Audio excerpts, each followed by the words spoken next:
자, 우리 함께 오늘 읽은 이 신명기 33장 1절에서 29절까지의 말씀을 가지고 성경적인 교회를 향하여 오늘 마지막 9번째 시간입니다. 다음 세대가 행복한 교회, 다음 세대가 행복한 교회라는 말씀의 제목을 가지고 은혜 누르고자 합니다. 우리 좌우 계신 분들 서로 바라보며 이 설교 제목으로 우리 한번 믿음으로 선포하며 이렇게 인사합시다. 당신은 주 안에서 행복한 자입니다. 예, 당신은 주 안에서 행복한 자입니다. 이렇게 서로 믿음으로 선포하면서 우리 한번 축복합시다. 시작. 당신은 주 안에서 행복한 자입니다. 아멘. 당신은 주 안에서 행복한 자들입니다. 자, 제가 이 다음 세대 예배, 우리 교회 주일학교 예배에서 설교를 할 때는 제가 퀴즈를 자주 내요. 그래야지 우리 아이들이 집중을 잘 하기 때문에 또 퀴즈를 내잖아요. 그럼 우리 아이들이 보니까 이게 어른들은 듣는 둥 하지만 대부분 안 들을 때도 많이 있는데 이번 아이들 특징 알아요? 안 듣는 척 하지만 다 들어요. 예. 그래서 퀴즈 내잖아요. 그러면 다 맞춰요. 예. 그래서 진짜 듣는 건데 오늘 우리 설교도 한번 퀴즈를 한번 시작하려고 하는데 자, 예수님께서 십자가 죽으시고 부활하셨습니다. 그리고 하늘로 승천하시기 전에 마지막으로 한 것이 무엇일까요? 예수님이 승천하시기 전에 마지막으로 하신 거. 이거 아시는 지체. 아시는 지체. 맞추면 제가 큐티집 여분 있는 거 한 권 드릴게요. 예. 갑자기 나 알아도 안 맞춰야지. 이러나요? 예. 예. 아시는 지체. 예수님이 승천하시기 전에 마지막으로 하신 거. 우리 성경을 좀 더 열심히 읽어야 될 것 같습니다. 예수님 마지막에 뭐 하셨냐면 이게 누가복음 24장 50절, 51절에 나와 있는데 자, 이 누가복음 24장 제일 마지막 부분에 나와 있어요. 혹시 성경책 있으신 분들 한번 보셔도 돼요. 이거 PPT로 준비 안 돼 있죠? 누가복음 말씀은. 자, 누가복음 24장 50절, 51절.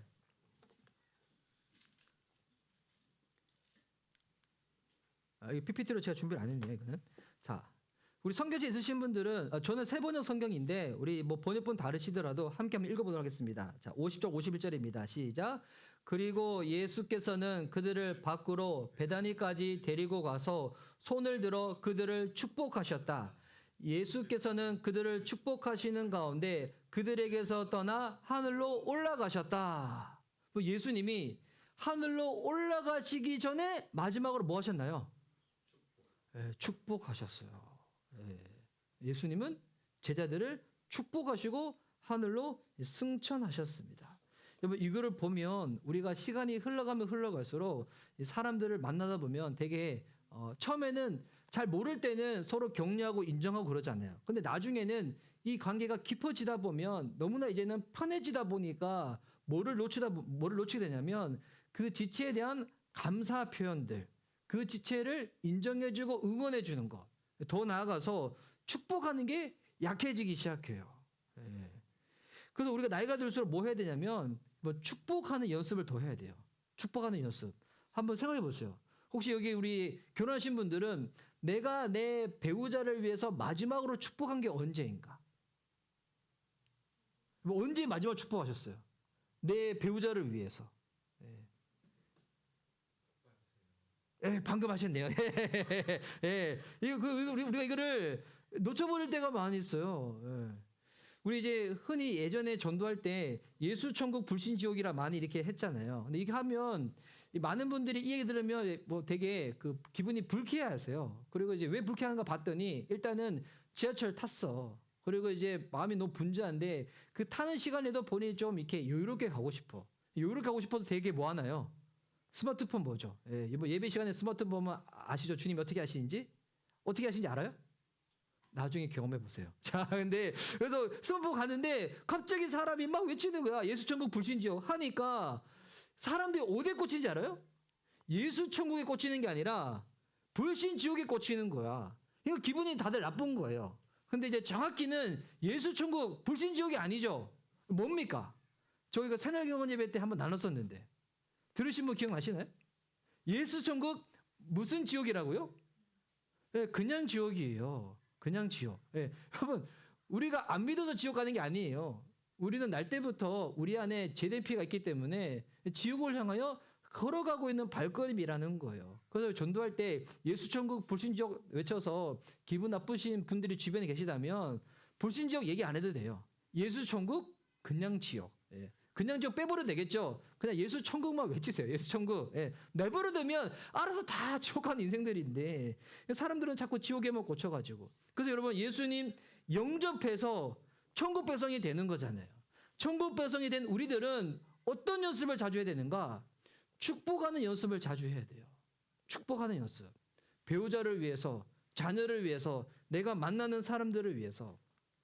그래서 구약 성경에 나오는 여러 인물들은 예수님을 예표적으로 보여주는 인물들이 많이 있는데 이들을 보면 다윗도 마지막 죽음을 앞두고 나서 뭐 한지 알아요? 솔로몬에게 마지막 가르치고 난 다음에 솔로몬을 축복을 합니다. 심지어 다윗은 이 사무엘하 6장에 보면 전쟁 치르다가 중간에 집으로 올 때가 있어요. 그 왕궁으로 오면 뭐 하는지 알아요? 가족들을 축복해요. 그러니까 왜 퇴근해서 집에 오는가? 가족들을 축복하기 위해 가지고. 야, 우리 이제 직장인분들 퇴근하고 집에 와가지고 나 너무 밖에서 소진하고 메말랐기 때문에 나 집에서만큼은 나만의 시간을 갖고 싶어. 이런 마음 들잖아요. 하지만 그거 전에 뭐부터 해야 되는가? 가족을 먼저 축복하는 것입니다. 이삭도 죽기 전에 뭐 한지 알아요? 야곱을 축복을 해요. 야곱도 죽기 전에 뭐 한지 알아요? 그의 12명의 아들들을 축복을 해요. 요수아도 이스라엘 백성들을 데리고 가나안 땅에 들어가고 난 다음에 그의 마지막 죽음의 순간 전에 뭐 한지 아십니까? 축복해요. 그러니까 출애굽 3세대거든요. 첫 번째 세대 1세대, 두 번째 세대 2세대, 요수아 세대. 그리고 그 다음 세대들을 향해 가지고 요수아도 축복하고 죽음을 맞이하게 됩니다. 오늘 신명기 33장은 모세가 죽기 전에 한 것에 대해서 설명하고 있어요. 모세도 죽기 전에 뭐 했을까요? 축복하는 거예요. 1절 말씀 보세요. 하나님의 사람 모세는 죽기 전에 이스라엘 자손에게 다음과 같이 복을 빌어 주었다. 모세도 죽기 전에 축복을 했다는 것입니다. 자손들에게 축복을 빌어줬다는 거예요. 우리 성경적인 교회를 향하여라는 주제를 가지고 오늘 나누는 마지막 설교인데 그래서 오늘 마지막에도 뭐에 대해서 나누고 싶은가? 축복에 대해서 나누고 싶어요. 그래서 우리 이제 부모님들은 누구를 축복할까요? 배우자를 축복하고 다음 세대 우리 자녀를 축복하고 우리 집안에서 아직 나 혼자만 예수님 믿고 있다. 누구를 축복해야 될까요? 아직 믿지 않은 우리 가족들을 그렇게 축복하고 그리고 그렇게 축복하려면 내가 먼저 복의 근원이 되어야 되잖아요. 뭐 오늘 들은 이 설교를 여러분 잘 기억하지 마시고 왜냐면 기억력보다 여러분 더 뚜렷한 것이 희미한 볼펜 글씨예요. 오늘 설교 듣다가 이 축복은 내가 꼭 기도해야지. 그러면 우리 짧게 우리 적으시면서 요약하시면 너무 좋을 것 같아요. 그리고 내가 너무 전도하고 싶은 전도 대상자 VIP가 있다. 그 대상들을 위해서도 이렇게 축복해 주는 것입니다. 우리나라 사람들은 복이라고 하면 좀 기복적인 이미지가 강해가지고 우리는 되게 생각하는 복이 잘 먹고 잘 사는 거잖아요. 돈 많이 버는 걸 복이라고 생각하는데 근데 이거는 통로이죠. 도구이죠.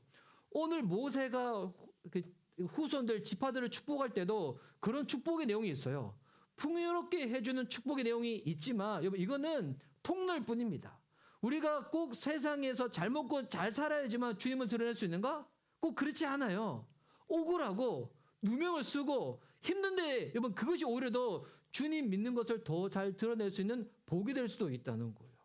제가 우리 금요일 목장 모임 때 잠깐 나눴었는데 인천 방주교회 박보영 목사님이라는 분이 있어요. 이분 너무 유명하신 분이셔가지고 이분 원래 의사 선생님이셨거든요. 근데 40대에 아마 이제 가정적으로 어려움이 있으셔가지고 이혼도 하시고 본인이 지금까지 이제 모아놨던 재산 10억을 다 헌금을 하셨어요. 그러면서 뭐 하셨는가? 그 안산인가 안양에 이 청소년들 있잖아요. 되게 거친 애들, 뭐 부모도 없고 하여튼 고아인 애들을 데리고 사시 시작한 거예요. 근데 그러다가 그 여자의 한 명이 임신을 한 거예요. 근데 얘가 어떤 거짓말을 했냐면 목사님이 날 이렇게 만들었다고. 이렇게 한 거예요. 그러니 주변에서 이 목사님들 가만 안 놔둔 거예요. 와가지고 막 모함을 하고 공격을 하고 그 진짜 엄청 하루 종일 맞았대요. 막 죽기 전까지. 근데 나중에는 이 여자애가 솔직하게 얘기를 한 거예요. 목사님 나 그렇게 한 거 아니라고. 근데 목사님이 그 억울한 순간을 지낸 동안에 아무런 얘기도 안 하셨다는 거예요. 오히려 이거를 보고 사람들이 예수님 믿는 사람들은 다르구나. 이걸 보고 난 다음에 그 목사님의 이 목회 길 가운데 길이 활짝 열리게 되셔가지고 지금은 뭐 목사님 은퇴하셨지만 그 또 제자 목사님들이 또 사역을 또 훌륭하게 잘 감당하고 있거든요. 저희들이 지금 교회를 8군데인가 9군데 분리 개척을 해가지고 사역을 잘 감당하고 있거든요. 그래서 여러분 이게 잘 먹고 잘 살아야지만 복이 되는 것인가? 아니 그게 아니라 좀 억울하고 힘든 상황도 주님의 손에 올려드리기만 하면 주님 사용하시는 통로가 될 수가 있다는 것입니다. 여러분 그래서 성경에서 말하는 복이 뭘까요? 성경에는 뭐가 복이라고 얘기할까요? 오늘 우리 주일학교 때도 나눴었는데 뭐가 복이냐면 하나님과의 바른 관계가 복입니다.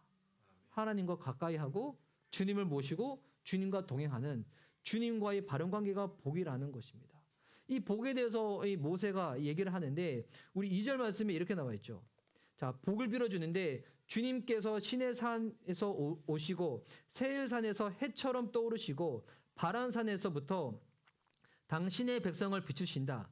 수많은 천사들이 그를 옹이하고 오른손에는 활활 타는 불을 들고 계신다. 여기 보니까 활활 타는 불이라고 이렇게 번역되어 있잖아요. 우리말 성경에는. 근데 이게 히브리어 원어로 보면 활활 탄다는 것이 이거 히브리어로 에시다트라고 하는데 이거 율법의 불을 말하고 있는 거예요.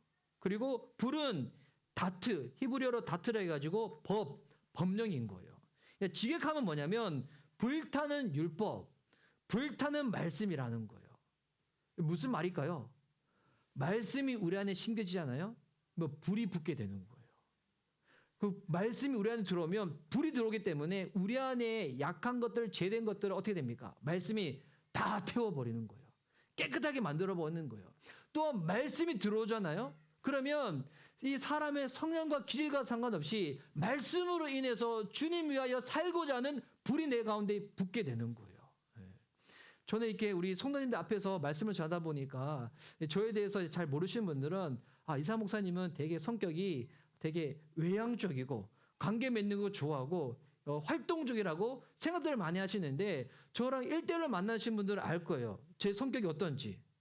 되게 차분하고 조신하고 조용하고 내성적이고 얌전하고 저 좀 그런 성향이거든요. 근데 여러분 이게 이런 기질의 사람도 말씀의 불이 떨어지잖아요. 그러면 주님의 일 가운데 쓰임 받을 수가 있는 거예요. 제가 이제 뭐 가끔씩 그 얘기 하지만 제가 고등학교까지 하더라도 제가 말더듬이 얼마나 심했는데 고등학교 때 매점에 지우개 사러 갔다가 알고 있구나. 지우개 사러 갔다가 지우개 발음이 안 돼가지고 샤프심 달라고 했던 좀 그런 사람이었어요. 말도 그렇게 하고 뭐 앞에서 나서는 그렇고 근데 이번 말씀은 불이에요. 말씀이 들어오잖아요. 말씀이 임하게 되잖아요. 주님 나라 위하여 쓰임 받고자 하는 그 마음이 생기게 된다는 것입니다. 그래서 이 율법의 불, 말씀의 불이 3절 말씀 보세요. 주님께서 뭇백성을 사랑하시고 그에게 속한 모든 성도를 보호하신다. 그러므로 우리가 주님의 발 아래에 무릎을 꿇고 주님의 말씀에 귀를 기울인다. 지금 백성들이 주님의 발 아래 무릎을 꿇고 뭐 하는 겁니까? 말씀을 듣는 거예요. 말씀을 받는 거예요. 여러분 이걸 잘 생각해 보세요. 지금 이미지가 어떤 그림이에요? 모세가 있고 지금 후손들이 있죠. 여러 지파들이 있죠. 이들이 지금 모세 앞에서 발을 꿇고 있는데 뭐라고 표현하고 있냐면 우리가 모세 앞에서 무릎을 꿇었다 이렇게 얘기 안 하고 있어요. 누구 앞에서 무릎을 꿇은 거예요? 주님 앞에서 무릎을 꿇은 거예요. 여러분 이 예배 시간에 설교 시간에도 마찬가지예요. 설교자는 이상한 목사이지만 여러분 이 시간은 이상한 목사의 말을 듣는 시간이 아니에요. 누구의 음성을 듣는 시간이에요? 하나님의 음성을 듣는 시간이에요. 주님의 말씀을 받는 시간이고 그 말씀이 내 안에 들어오는 시간인 거예요. 이게 믿음인 거죠. 내가 지금 사람의 말을 듣기 위하여 예배 시간에 참석하는 것이 아니라 주의 말씀을 받고 듣기 위하여 이 예배 시간에 참석하는 거예요. 그러니까 이게 하나님 말씀을 통하여 복 받는 사람들의 이게 차이점이고 특징인 거죠. 아, 지금 주의 말씀이 내 삶 가운데 떨어진다. 하나님 말씀이 내 삶 가운데 떨어진다. 예. 그래서 지금 이 모세가 12지파들에게 다 지금 어떠한 복을 빌어줬는지가 이 신명기 33장에 쭉 나와 있는데, 이제 이 복을 제가 하나씩 짧게 설명해 드릴 거예요. 근데 이 모든 것은 궁극적으로 무엇을 위해서 허락하는 복입니까? 말씀을 잘 듣고 잘 지켜서 하나님과 바른 관계를 맺으라는 거예요. 이거를 먼저 기억하시고 난 다음에 이 복을 설명을 들으셔야 돼요. 이거 놓치고 이거 보잖아요. 그러면 다 기복적인 게 되는 거예요. 자, 여러분 이거 왜 복을 빌어준다고요? 하나님과 바른 관계를 위해서 말씀 잘 듣고 지켜서 주님과 좋은 관계, 바른 관계를 맺으라고. 자, 그래서 여러분 이 모세와 요수아 시대 때는 가장 중요한 지파가 어느 지파냐면 레위 지파예요. 구약 성경 전체로 봤었을 때, 신구약 성경 전체로 봤었을 때는 어느 지파가 가장 중요한 지파일까요? 와, 맞아요. 할렐루야. 이야, 역시 새날개문 예배를 쭉 들으시니까 이런 말씀의 은혜와 지식이 그 전체적인 관점에서는 유다 지파가 제일 중요해요. 제가 이렇게라도 PPL 광고를 해야지 여러분이 새날개문 예배를 듣든지 말든지 하지 않겠습니까? 전체적인 관점에서는 유다 지파가 제일 중요합니다. 왜 유다 지파가 제일 중요할까요? 네, 맞아요. 예수님이 다윗의 혈통으로 오셨잖아요. 다윗이 어느 지파입니까? 유다 지파거든요. 그래서 신구약 전체의 구속적인 관점에서는 유다 지파가 제일 중요하지만, 근데 이 시대 모세와 요수아 시대 때는 어느 지파가 가장 중요한가? 이때는 레위 지파가 제일 중요해요. 왜냐하면 레위 지파가 말씀을 전하고 가르치고 그 말씀을 잘 배우고 난 다음에 하나님께 제사 드리고 예배 드릴 수가 있기 때문에. 여러분, 그래서 이 작은 기축교회들이 시간이 지나면 하나님이 은혜를 부어주셔가지고 교회가 성장하게 되잖아요. 그러면 이제 안정기로 접어들게 됩니다. 우리 교회도 그런 은혜가 임하겠죠? 예, 다시 한번. 자, 우리 교회도 그런 은혜가 임하겠죠? 예, 아멘. 예, 언젠가 주님이 안정할 수 있도록 그런 은혜의 기회를. 이런 거 보면 교회가 처음에 약하고 연약할 때는 우리 성도님들이 좀 말씀의 예배 가운데 좀 적극적으로 참여하기 위해 가지고 여러 가지 동기부여를 줘요. 그래서 우리 이제 청년들도 어제 시간 되는 청년들 같이 모여서 교제 나누고 영화 보고 하기도 하고, 그리고 이제 목장 모임에 참석했던 태희자매님이 너무 좋으셨던지 우리 이제 이번 주는 목장 모임이 없어요. 5월 5일이랑 겹쳐가지고 우리 그 다음 주에 목장 모임 할 때 또 월차를 내고 목장 모임에 오겠다는 거예요. 와, 무슨 은혜가 임했는지. 예. 그래서 이와 목장 모임에 다시 온 태희자매님 위해서 그날 제가 프로그램을 만들기로 했거든요. 날씨가 이상하게도 태희자매님이 우리 집에 올 때마다 비가 와요. 예, 너무 신기해. 많이 오지도 않았는데 올 때마다 비가 와서 우리 집 주변에 너무 환경이 좋은데, 이번에 올 때는 비가 꼭 안 와가지고 자전거 타는 거 좋아한다고 해가지고 탄천에 같이 자전거 타고 한강 두치 가서 라면 먹는 걸 하기로 했어요. 했는데, 근데 우리 이제 하여튼 교회가 연약할 때는 여러 가지 동기부여를 주죠. 뭐 칭찬도 하고 선물도 주고 뭐 격려도 하고 교제도 하고. 뭐 이게 나쁘다는 게 아니에요. 이거 필요해요. 우리 사람들이 몸도 있기 때문에 교제도 필요하는 거잖아요. 그런데 뭐 가장 궁극적인 동기부여는 무엇을 통해서 받아야 될까요?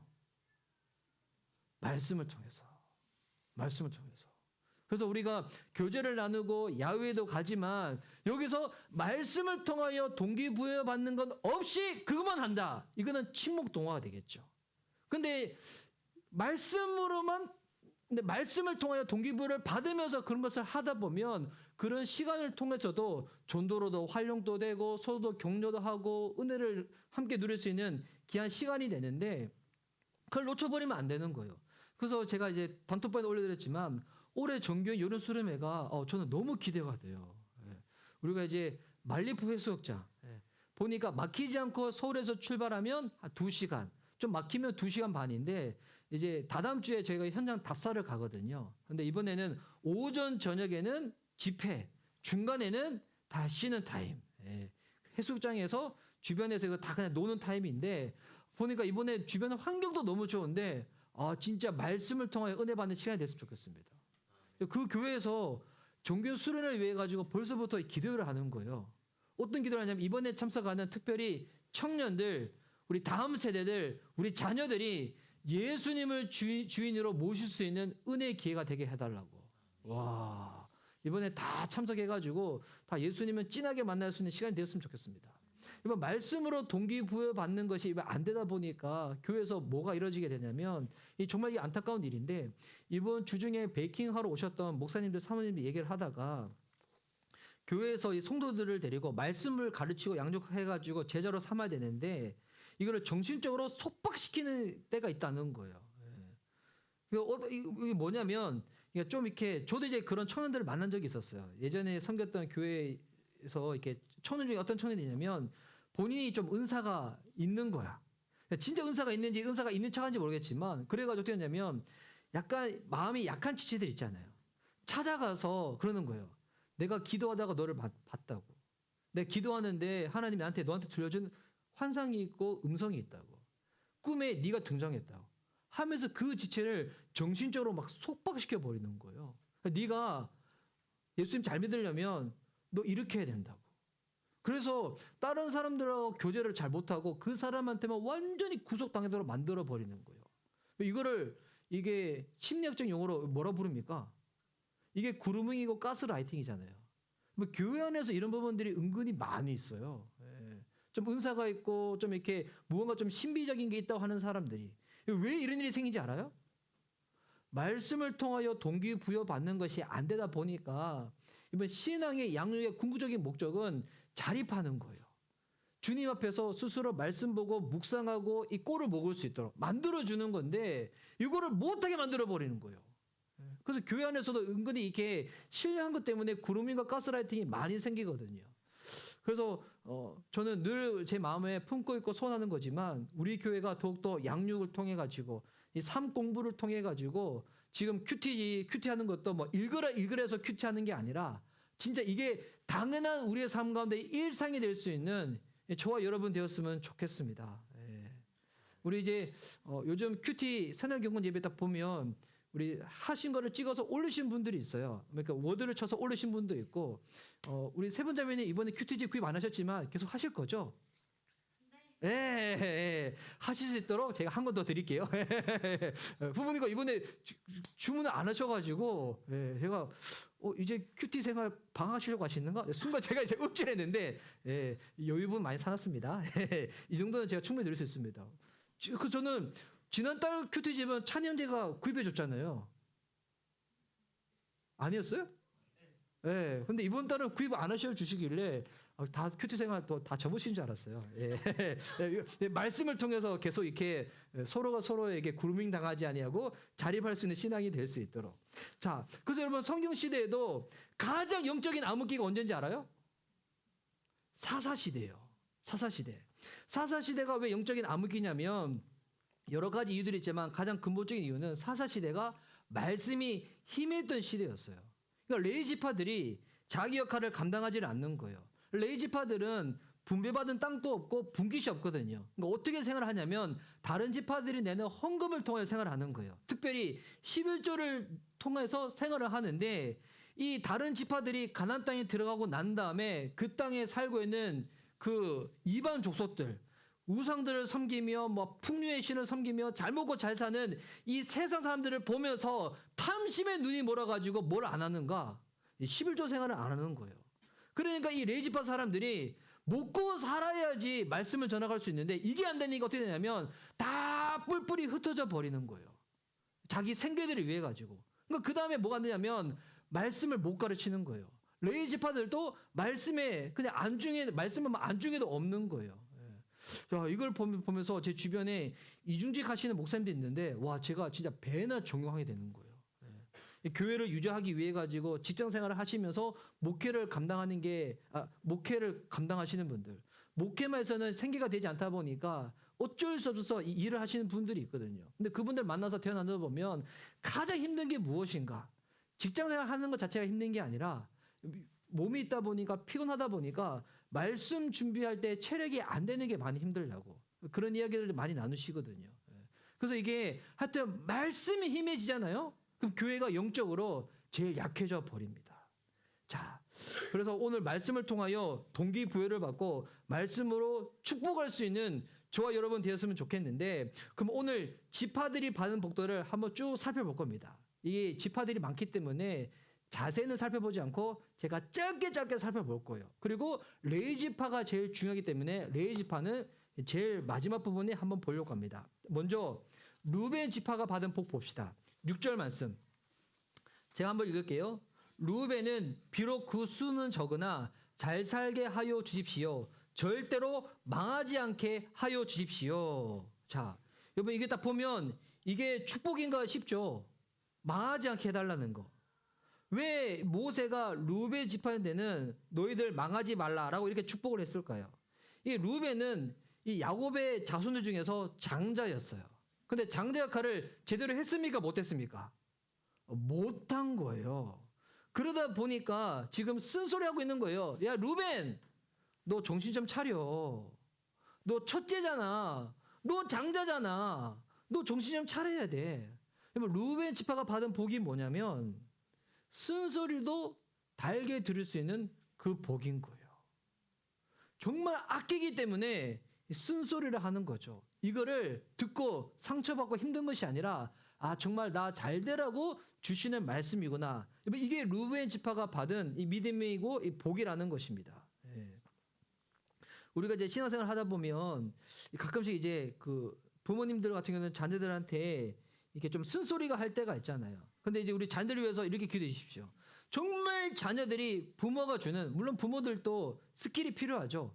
감정을 좀 억제하고 이렇게 큰 소리가 아니라 좀 쓴소리를 부드럽게 정말 이렇게 온유하게 전할 수 있는 그런 좀 태도가 필요한데, 우리 자녀들이 내 귀에 듣기에 좋은 소리만 들어서는 신앙이 성장할 수가 없어요.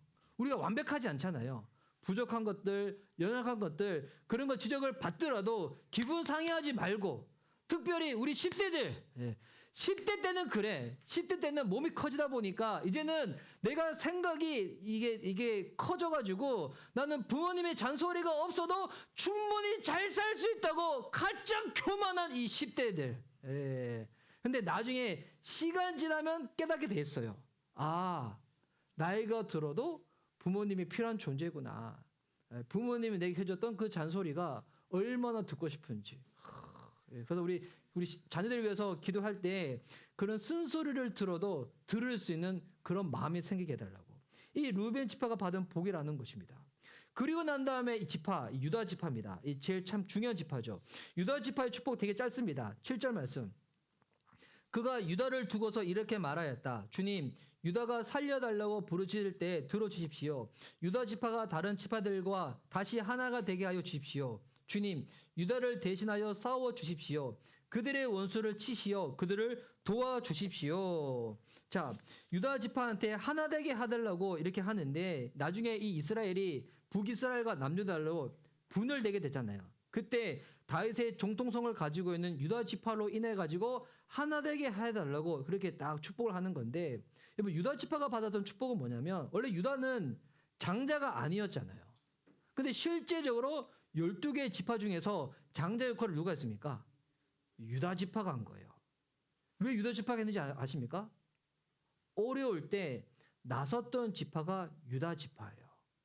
유다 지파가 받았던 복은 뭐냐면 책임지는 자한테 임하는 복인 거예요.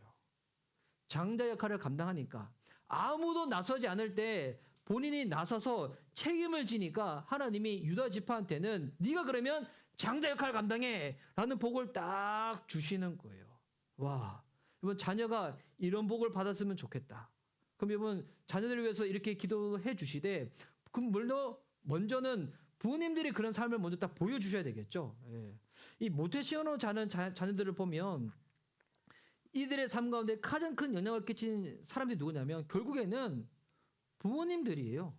부모님들. 보니까 부모님 때문에 신앙을 저버리지 않는 케이스도 있지만 부모님 때문에 신앙을 내가 크게만 커봐, 내가 성의만 내봐, 난 이제 교회 안 다녀, 이런 친구들도 있어요. 그러니까 부모님 중에서 그런 부분도 있잖아요. 주일인데 함부로 막 빠지는 부모님 밑에서 자란 자녀들, 나중에 크고 난 다음에 어떤 생각 들까요? 아, 그래도 되는구나, 이런 생각 딱 들겠죠. 지금 교회에서 지금 어려운 시기 누군가 나서야 됐는데 아무도 나서지 않아. 근데 부모님이 딱 나서. 그러면 자녀가 뭘 보고 배울까요? 아, 우리 부모님이 저렇게 했으니까 저렇게 하는 게 맞는 거구나, 당연한 거구나. 그럼 그 은혜가 저절로 흘러가게 되는 것입니다. 부모가 자녀를 향해서 기도해줘서 복을 받는 것도 있지만 부모님의 그 삶 자체가 아이들한테 복이 되는 모델이 딱 된다는 것입니다. 쉽지 않은 부분이지만 정말 내 자녀가 유다 지파처럼 책임감 있게 역할을 감당해가지고 하나님이 네가 장자야, 네가 복받아, 이런 복을 누리기로 사모한다. 기도도 해주시고 우리 부모님들이 그런 삶을 살 수 있기를 한번 결단하셨으면 좋을 것 같습니다. 자, 그 다음 지파는 뭐냐면 이 베냐민 지파입니다. 12절 말씀 보십시오. 베냐민 지파를 두고서 그는 이렇게 말하였다. 주님께서 사랑하시는 베냐민은 주님의 곁에서 안전하게 산다. 주님께서 베냐민을 온종일 지켜주신다. 베냐민은 주님의 등에 업혀서 산다. 여러분, 이거 딱 보니까 지금 베냐민은 딱 보니까 지금 어떤 모습 같아요. 예. 이제 부모님 중에서 그런 분들이 있어요. 첫째, 둘째, 셋째, 뭐 넷째 기르신 분들은 막내는 뭘 해도 귀엽대. 뭘 해도 귀엽대. 되게 형평성에 어긋나죠. 첫째, 둘째 입장에서는. 그렇지 않아요? 예, 막내는 뭘 해도 귀엽대. 예, 뭘 해도 귀엽대. 베냐민 보세요. 지금 베냐민이 지금 온전히 지켜주시고 막 어깨에 메고 막 등에 업혀 산다는 거예요. 왜 이럴까요? 베냐민이 막내였거든요. 막내였는데 베냐민이 받은 복이 뭐냐면 주님께서 사랑하시는 이게 여호와의 사랑을 입은 자, 이거를 여디디아라고 해요. 솔로몬의 이름 중에도 여디디아가 있었는데 베냐민이 받은 복은 뭐냐면 막내이고 숫자도 가장 적은 지파였지만 작고 약해도 사랑받으면 쓰임받는다는 거예요. 크고 잘해야지만 사랑받고 쓰임받는 것이 아니라 좀 부족하지만 좀 연약하지만 하나님이 나를 사랑하고 내가 하나님 사랑하잖아요. 쓰임받는다는 거예요. 그러니까 하나님 사랑하는 자 가운데 임하는 복인 거죠. 하나님 사랑하잖아요. 내가 가지고 있는 환경, 나의 모습이 연약하고 작아도 하나님께서 그 자를 통하여 사용하여 주신다는 것입니다. 우리 자녀가 외모적인 컴플렉스를 가지고 있다. 키가 작아서 너무 그러고 있다. 기도해 주세요. 베냐민의 복이 임할 수 있도록. 예. 베냐민 복이 임할 수. 저는 중국에 그 마인이라는 그 CEO 있잖아요. 예. 그 알리바바. 근데 볼 때마다 어떤 생각 드는지 알아요? 정말 못생기지 않아요? 예. 정말 못생겼잖아요. 예. 이게 약간 턱주걱에 광대뼈에 정말 못생겼는데 이번 마인이 한번 등장하면 사람들이 여러분 얼마나 좋아하는지 알아요? 예. 얼마나 그 사람을 롤모델로 삼고 있는지. 비록 지금 이렇게 공성주의 국가에서 지금 이렇게 기업을 경영하다 보니까 공격도 많고 어려움도 많지만 보세요. 어렸을 때야 지금 10대들 제일 좋아하는 거 뭐 아이돌처럼 생긴 인물들이잖아요. 나중에 크면 다 깨닫게 돼 있습니다. 월급과 꼭 할 때가 옵니다. 예. 월급과 꼭 해가지고 진짜 눈물 흘리게 만들 때가 와요. 예. 저도 그럴 뻔했어요. 그래서 주님이 저 겸손하라고 뽑아주신 거예요. 다 아시잖아요. 예. 풍성했으면 얼마나 많은 자매들 울었겠어요. 송사모는 늘 울고. 예. 아니죠. 제가 울어야 되겠죠. 하지만 여러분 못생겨도 작아도 베냐민의 복이 임하잖아요. 주님 사랑하면 쓰임받을 수가 있다는 겁니다. 그리고 이 요셉 지파입니다. 요셉 지파는 좀 길어요. 13절에서 17절까지 나와 있는데 요셉 지파는 이 그의 자녀인 에브라임과 므낫셋 이 두 개를 합한 지파인데 제가 한번 읽겠습니다. 요셉 지파를 두고서 그는 이렇게 말하였다. 주님께서 그들의 땅에 복을 내리실 것이다. 위에서는 하늘의 보물이 이슬이 내리고 아래에서는 지하의 샘물이 솟아오른다. 햇빛을 받아 익은 온갖 곡식과 달빛을 받아 자라나는 온갖 과실이 그들의 땅에 풍성할 것이다. 태고 쪽부터 있는 언덕은 아주 좋은 과일로 뒤덮일 것이다. 불타는 떨기나무 가운데서 말씀하시는 주님, 선하신 주님께서 그들의 땅에 복을 베푸시니 그 땅이 온갖 좋은 산물로 가득할 것이다. 요셉이 그 형제 가운데 지도자였으니 이런 복을 요셉 지파가 받을 것이다. 와, 복이 너무 많아. 아직도 안 끝났어. 17절. 그들은 첫 수송아지와 같은 힘으로 황소의 뿔과 같은 위력으로 그 뿔로 만방을 들어받아 땅 끝까지 휩쓸 것이니 에브라임 자손은 만만이요 므낫세의 자손은 천천이다. 복이 너무 많죠. 이 요셉 지파가 받은 이 복을 개역 개정 성경을 보면 여기 지금 빨간 것이 나와 있죠. 곡식, 과실, 과일, 그리고 선물, 이게 다 선물로 번역이 돼 있어요. 요셉 지파는 하나님 주신 선물로 가득 찬 지파였어요. 왜 요셉은 하나님께 주시는 이런 복이 많았을까요? 요셉의 인생 알잖아요. 창세기에. 그 수많은 유혹과 어려움 가운데서도 말씀을 끝까지 잡았던 사람이 요셉이었어요. 어떤 유혹의 순간에서도 하나님을 경외했던 사람이 요셉이었어요. 요셉이 받은 복은 뭐냐면 어떤 상황 가운데서 말씀을 붙잡고 하나님을 경외하는 자가 받는 복입니다. 말씀 붙잡으시기 바랍니다. 주님이 선물을 주시는 거예요. 어떤 상황 가운데서도 주님을 경외하시기 바랍니다. 하나님이 이런 복으로 함께 해주시는 거예요. 이 요셉 지파 받은 복도 뭐냐면 요셉만 복 받은 게 아니야. 요셉의 자손까지도 보세요.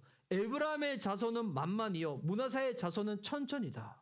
와, 그러니까 이게 그 할아버지가 진짜 주님 앞에서 믿음으로 잘 살았더니 그의 자손이, 그의 손주까지도 이 복이 흘러가는 은혜예요. 와, 말씀 붙잡으면 이렇게 된다는 거예요. 성경에 보면, 율법서에 보면 우상을 숭배하잖아요. 그러면 우상 숭배함으로 말미암아 그 죄의 저주가 몇 대까지 흘러가냐면 3대까지 흘러간다고 나와 있어요. 그런데 하나님을 경외한다, 말씀을 내가 붙잡는다, 그 복이 천천만만까지 흘러간다는 것입니다. 주님 앞에서 말씀 붙잡을 수 있는 저와 여러분 됐으면 좋겠습니다.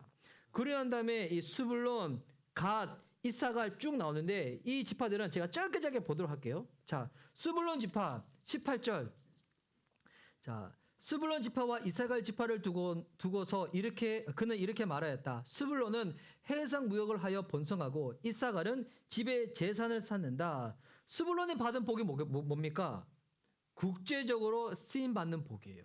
해상 무역. 이사갈은 어떤 복입니까?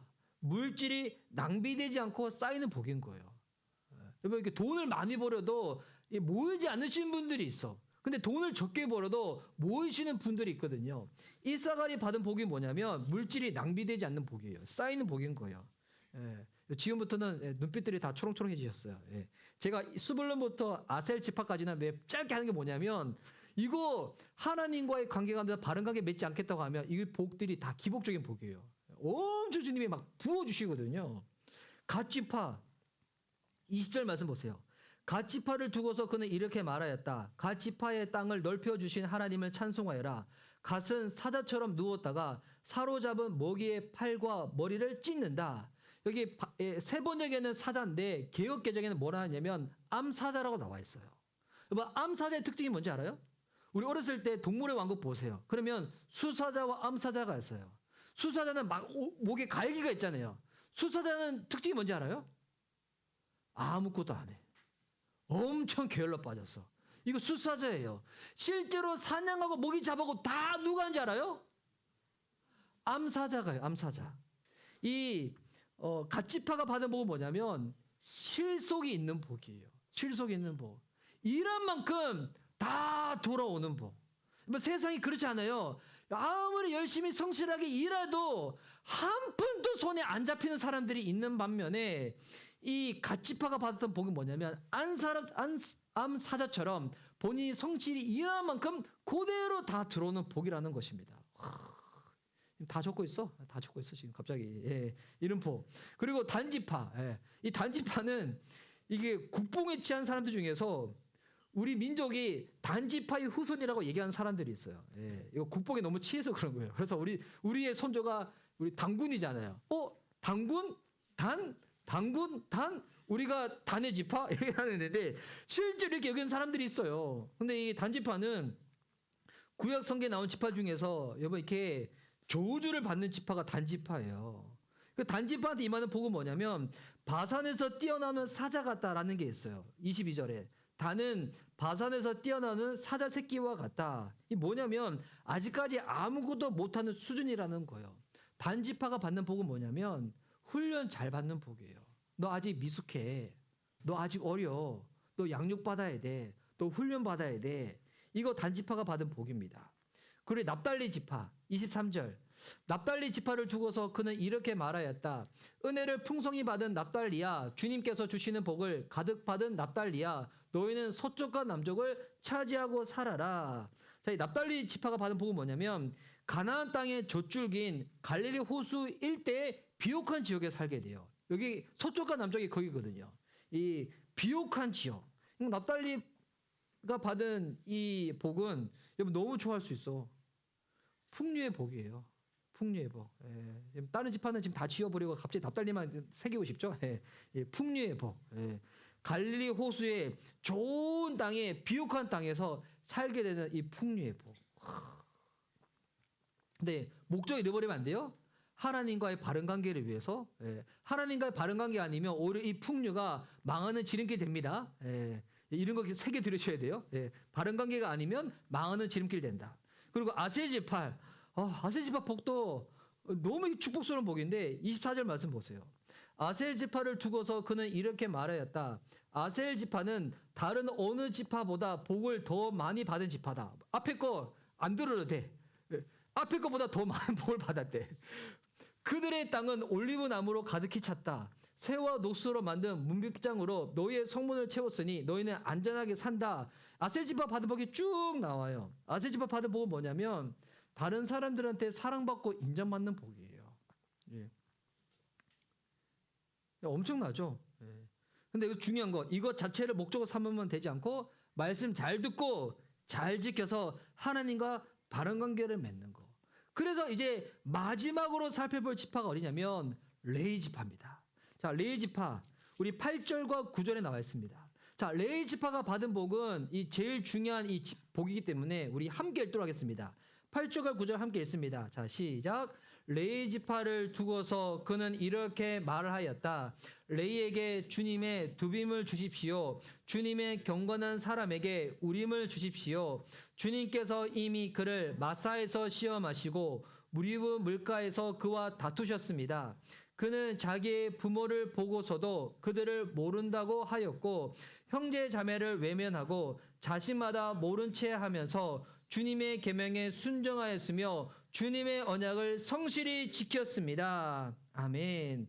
이 8절과 9절은 모세와 아론이 광야 땅에서 겪은 일들이었어요. 대제사장 역할을 감당하면서 마사에서 무리바에서 백성들이 원망 가운데 계속 공격하며 나올 때 하나님께 기도하며 이겨내고 이 이스라엘 백성들이 금송아지 숭배할 때도 같은 형제들한테 그냥 우리가 좋은 게 좋은 거라 날쌔하게 넘어가는 게 아니라 의로운 분을 내고 그렇게 했던 모세와 아론이 겪었던 일들, 이런 어려운 상황 가운데서도 그들은 뭐 했다는 겁니까? 9절 마지막 후반절에 이렇게 나와 있죠. 주님의 언약을 성실히 지켰습니다. 이 레위 지파가 받은 복이 무엇인가? 어떠한 상황 가운데서도 말씀을 지켜내는 복인 거예요. 이런 복을 받다 보니 그들이 나중에 뭐가 되는가? 10절 말씀 보십시오. 10절 말씀 우리 함께 읽도록 하겠습니다. 자, 시작. 그들은 주님의 백성 야곱에게 주님의 바른 길을 가르치며 이스라엘에게 주님의 율법을 가르치며 주님 앞에 향을 피워 올리고 주님의 제단에 번제 드리는 일을 계속하고 있습니다. 가르치고 예배하는 복인 거예요. 가르치고 예배를 인도하는 복. 와, 자기들만 그런 것이, 자기들만 복 받은 것으로 끝나는 것이 아니라 다른 사람들, 다른 지파들 가운데 말씀을 가르치고 예배를 드리는, 예배를 인도하는 복을 받은 거예요. 이게 순서도 되게 중요해요. 말씀을 먼저 가르치고 배운 대로 예배 드리도록 딱 해주는 거죠. 내 예배 태도가 좀 되게 망가졌다. 왜 그런 것인가? 말씀을 모를 때 그렇게 된다는 것입니다. 이 레위 지파는 보면 다른 지파들보다도 조건은 제일 안 좋아요. 땅도 없어요. 분깃도 없어요. 그런 제약이 제일 많잖아요. 근데 제약이 많은 게 이게 복이라는 것을 보여주는 지파예요. 근데 진짜 여러분 힘은 제약받는 상황 가운데서 나오는 거예요. 우리 이제 자녀, 요즘은 출산율이 저조다 보니까 자녀들을 기르는 게 다 한두 명밖에 없잖아요. 그러다 보니까 자녀들이 원하면 부모님들이 대부분 다 해주지 않습니까? 근데 자녀들 다 해주면 자녀들이 훌륭하게 잘 성장하고 성적도 좋을 것 같죠? 실상 어떻습니까? 그렇지 않다는 거예요. 진짜 강한 믿음과 성품은 환경이 다 만족되어질 때 나오는 것이 아니라 부족하지만 제약된 상황이지만 거기서 나오는 거예요. 예수님 믿는 사람들은 예수님 믿지 않는 사람들에 비해서 제약도 많죠. 어떤 제약이 있습니까? 우리는 번 돈을 우리가 다 씁니까? 아니죠. 우리는 10의 1을 주님께 올려드리잖아요. 그러니까 100을 벌어서 100을 쓰면 다 행복할 거라고 생각하는 사람들과 100을 벌지만 90만 쓰면 90만 쓰는 사람, 어느 사람이 더 행복합니까? 실제로는 전제라고 세상 사람들 이해하지만 실제로 보세요. 10을 드리는 사람이 더 행복하게 살고 있다는 것입니다. 이게 경제적인 상황만 그런 게 아니죠. 주님께 심은 대로, 주님께 다 내어드린 대로 하나님이 복으로 다 갚아주신다는 거예요. 제가 들은 이야기가 있는데 화살을 2개 가진 사람과 화살을 하나 가진 사람이 사냥을 해요. 누가 짐승을 잡을 것 같은지. 우리는 흔히 화살이 많은 사람이 짐승을 잡을 것 같다고 생각하잖아요. 그렇지 않대요. 화살이 많은 사람은 첫 번째는 여유 부리다가 엉뚱한 데 서고, 두 번째는 첫 번째 거 놓쳤다고 막 이렇게 초조하다가 손 떨려가지고 놓쳐버린다는 거예요. 그런데 화살이 하나밖에 없는 사람들은 하나밖에 없기 때문에 처음부터 집중하는 거야. 처음부터. 이게 신앙적으로 그래요. 나는 주변 환경이 다 안 좋아. 나는 부모님도 신앙은 좋지만 나한테 뭐 물려줄 것도 없고, 나는 뭐 주변의 스펙도 배경 다 안 좋아. 나는 유일하게 믿고 섬기고 의지할 대상이 주님밖에 없어. 어떻게 할까요? 주님만 붙잡고 나가는 거예요. 그래서 기독교 교육은 세상 교육과 다릅니다. 세상 교육은 만능인이 되라고 가르치잖아요. 멀티에 능하라고. 근데 기독교 교육은 그거 가르치지 않습니다. 기독교 교육은 하나님 붙잡는 게 제일 중요해. 네가 재능이 있어서 이것저것 다 다양하게 잘하는 거, 이게 중요한 게 아니라 하나님 붙잡는 게 제일 중요해요. 이거 기독교 서적은 아닌데 제 아내가 어제 구입한 책이 있어요. 이거 추천받아가지고 원띵이라고. 원띵에 보니까 이 자기개발서인데 거기 나왔더군요. 멀티에 능한 사람이 세상에서 성공하는 게 아니라 단 한 가지라도 붙잡는 사람이 그 일의 전문가가 된다고. 신앙적인 책은 아니에요. 근데 기독교 교육도 마찬가지입니다. 하나님 붙잡고 신뢰하는 거, 이거 알려주는 게 기독교 교육이 되어야 한다는 것입니다. 여러분, 정말 우리의 자녀들이, 여러분 가족들이, 내 주변의 전도 대상자들이 행복한 삶을 살았으면 좋겠다. 그럼 뭘 알려줘야 될까요? 주님 신뢰하는 법, 말씀을 잘 듣고 지키는 법, 이거를 알려주는 것입니다. 우리의 능력으로 이걸 감당할 수 있는가? 우리 능력 부족하기 때문에 주님이 우리 안에 성령으로 내주하셔서 이렇게 살아낼 수 있도록 능력으로 붙잡아 주시는 거죠. 이 모세의 축복 중에서 여러분 빠져있는 지파가 한 지파가 있어요. 어느 지파가 빠졌냐면 나중에 한번 숫자 세알려 보세요. 12지파인데 왜 한 지파가 빠졌지? 어느 지파가 빠졌냐면 시므온 지파가 빠져 있어요. 시므온 지파가 왜 빠졌냐면 이 창세기에 나오는 이야기인데 얘기하면 너무 길어지기 때문에 시므온과 레이가 여동생 디나가 겁탈을 당해요.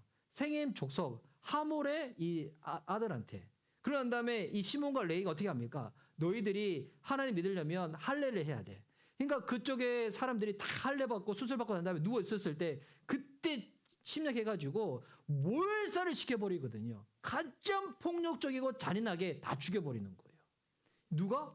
시몬과 레이도 그랬습니다. 근데 이거 중요한 거, 레이는 이후에 회개하고 돌아옵니다.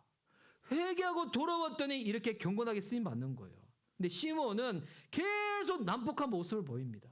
이 거친 환경 가운데서 내가 힘이 세야 되고, 내가 억세게 부려야 되고, 누가 나를 무시하면 나도 그 사람한테 더 세게 나가야 되고, 누가 나한테 한마디 하면 한마디 치지 않고 더 쏟아부어야 되고. 누구냐면 시므온 지파가 그렇게 산 거예요. 결국 시므온 지파가 어떻게 되는지 알아요? 나중에는 약해져 버려가지고 다른 지파한테 흡수돼 버립니다. 세상이 나를 무시한 만큼 나도 막 거칠게 살고 폭력적으로 살고 막 지지 않으려고 막 아둥바둥 살았더니 이 지파 자체가 딱 사라져 버리는 거예요. 하나님이 복 주시려고 해도 자기 멋대로 행동하고 사람들 공격하고 난폭하게 굴면 사라진다는 거예요. 주님의 역사 가운데서는. 반면에 레이처럼 동일하게 죄를 범했지만 회개하고 돌아왔더니 말씀 듣고 지키고 붙잡았더니 레위 지파만 그런 것이 아니라 레위 지파를 통하여 말씀을 가르치고 하나님 앞에서 예배 드릴 수 있는 그 지파로 쓰임받게 되었다는 것입니다. 뭐 세상이 무시하더라도 우리도 되려 난폭해 질 필요가 없는 거예요. 저도 참 이렇게 부끄러운 고백이지만 어제 식당에 이제 전화를 다시 했는데 그 이제 식당 주인분이 전화를 약간 이렇게 무시하는 거예요. 정말 30명 오는 거 맞냐고. 주문하셔야지. 왜 주문 안 하시고 왜 이러시냐고. 뭐 주문하냐고. 제가 전화하면서 지금 정확하게 메뉴 다시 알려드리려고 전화 드린 거잖아요. 예. 닭백숙 2개랑 오리로스 3개 해주세요. 그럼 30이 되냐고. 먹고 더 주문할게요. 하고 딱 끊었어요. 근데 제 기분이 너무 나쁜 거예요. 예. 가서 손님이 요즘 왕은 시대는 아니죠. 예. 근데 너무 이렇게 기분 나쁘게 하셔가지고 근데 제가 이 보면서 시몬이 될 뻔했다. 예. 시몬이 될 뻔했다. 레이가 돼야지. 예. 부드럽고 온유하게. 할렐루야. 예. 교회에서 가는 것도 그분들 알 수도 있는데 부드럽게 해야지. 예. 예. 난폭해질 필요가 없습니다. 세상을 무시한다. 주님은 우리를 존귀케 해주실 줄 믿습니다. 이렇게 계속 나가면 결국에는 여러분 최종적으로 주님이 우리를 어떻게 하시는가? 주님이 우리의 보호자가 되시고요. 우리의 승리자가 되어주시는 거예요. 11절 말씀 보십시오. 레위 지파가 받은 복. 주님 그들이 강해지도록 복을 베풀어 주시고 그들이 하는 모든 일을 기쁘게 받아 주십시오. 그들과 맞서는 자들의 허리를 꺾으시고 그들을 미워하는 자들을 다시는 일어나지 못하게 하여 주십시오. 주님이 레위 지파의 보호자, 가드, 승리자가 되어 주시는 거예요. 이 모든 복들은 궁극적으로 말씀 잘 듣고 지켜서 바른 관계를 맺는 복이잖아요. 그래서 이 마지막 최종 결론은 무엇이냐면 29절에 나와 있습니다. 자, 29절 말씀 오늘 다 함께 우리 읽고 말씀을 한번 마치도록 하겠습니다. 29절 말씀. 자, 우리 삶 가운데 이런 복이 임하기를 우리 자녀들과 가족들과 내가 기도하는 대성들 가운데 이런 복이 임하기를 바라는 마음으로 우리 믿음으로 선포하듯이 읽도록 하겠습니다. 자, 시작. 이스라엘아 너희는 복을 받았다. 주님께 구원을 받은 백성 가운데서 어느 누가 또 너희와 같겠느냐. 그분은 너희의 방패이시요 너희를 돕는 분이시며 너희의 영광스러운 칼이시다. 너희의 원수가 너희 앞에 와서 자비를 강구하나 너희는 그들의 등을 짓밟는다. 아멘. 이 개역 개정으로는 너희는 복을 받았다가 어떻게 번역되어 있냐면 너희는 행복한 사람이라고 이렇게 나와 있어요. 너희는 행복한 사람이라고. 어떤 사람이 행복한 사람인가? 구원받은 백성들이. 또한 구원받은 백성들 중에서 주님이 우리 삶 가운데 주신 복이 있잖아요. 그 왜 복을 주셨는지 그 이유를 알아서 하나님과 바른 관계를 맺는 사람들이 성경에서는 행복한 사람이라고 얘기를 하는 겁니다. 저는 우리 교회 모든 성도님들이 행복한 사람 되었으면 좋겠습니다. 저도 행복하고요. 저의 배우자, 저희 가족도 행복하고 우리 모든 가정들, 자녀들 다 행복했으면 좋겠습니다. 행복은 노력해서 얻는 게 아니에요. 행복은 주님이 허락하시는 거예요. 주님이 부어주시는 거예요. 구원을 받아 하나님 내게 허락하시는 그 복의 의미를 잘 알아서 주님과 바른 관계를 맺을 때 우리의 삶 가운데 행복의 은혜가 임할 줄 믿습니다. 결국 이 모든 복의 집합체는 예수 그리스도입니다. 그분과 바른 관계 가운데 이 연합 가운데 이 행복의 은혜를 누릴 수 있는 우리 모든 성도님들 될 수 있기를.